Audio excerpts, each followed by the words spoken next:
Hi everybody, happy Friday. This week we have been talking about push. Push until something happens.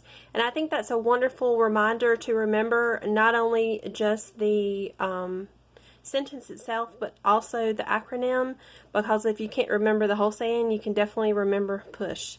And I think that it's so helpful because we all have a lot going on, especially with back to school season and heading into the holidays. Our to-do list just grow and grow and grow.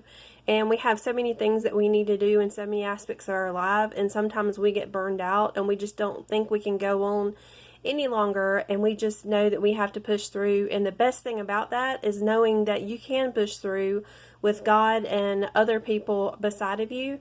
And as I was thinking about stories in the Bible, I had a mental image that just popped into my mind, and it was of Samson.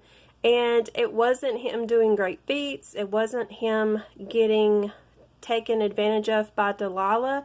Because so many times when we hear of Samson's story, those are the two things that we think about. But actually what came to my mind was Samson with his hands on the pillars of the temple that he was in.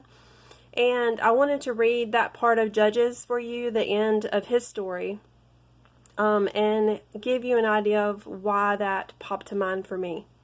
It says, Judges 16, verses 19 through 30, Delilah lulled Samson to sleep with his head in her lap, and then she called in a man to shave off the 7 locks of his hair. In this way she began to bring him down, and his strength left him. Then she cried out, Samson, the Philistines have come to capture you. When he woke up he thought, I will do as before and shake myself free, but he didn't realize that the Lord had left him.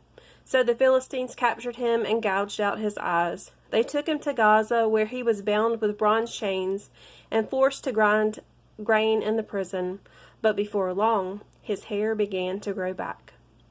The Philistine rulers held a great festival, offering sacrifices and praising their god Dagon. They said, Our God has given us victory over our enemy Samson. When the people saw him, they praised their God, saying, Our God has delivered our enemy to us.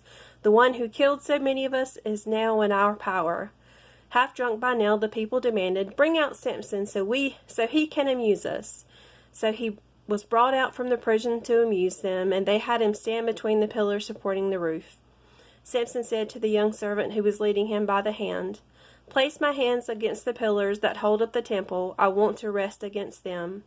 Now the temple was completely filled with people. All the Philistine rulers were there, and there were about 3,000 men and women on the roof who were watching as Samson amused them. Then Samson prayed to the Lord, Sovereign Lord, remember me again, O God. Please strengthen me just one more time. With one blow, let me pay back the Philistines for the loss of my eyes. Then Samson put his hands on the 2 center pillars that held up the temple. Pushing against them with both hands, he prayed, Let me die with the Philistines. And the temple crashed down on the Philistine rulers and all the people. So he killed more people when he died than he had during his entire lifetime.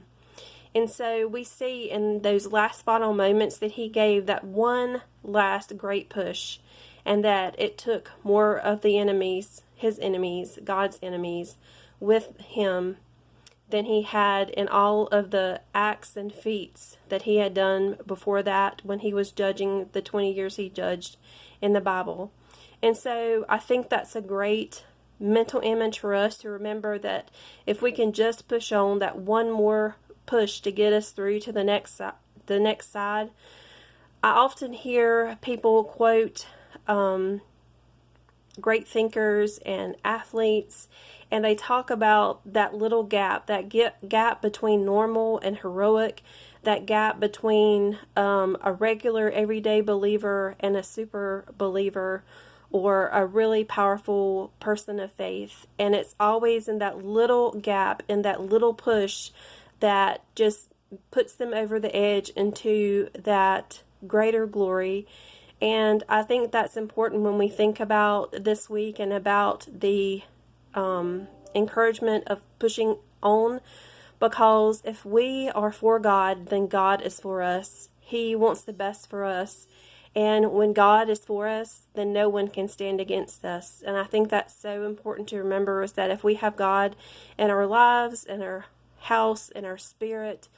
If we are doing His work, then we can be so powerful. Even in our weakest moments, we can turn to Him and ask for His help, and He will help us push through, even if it's just that little bit more. So I hope this resonates with you, that it touches your heart. I hope you have a wonderful weekend and great time with your family. I'll talk to you soon.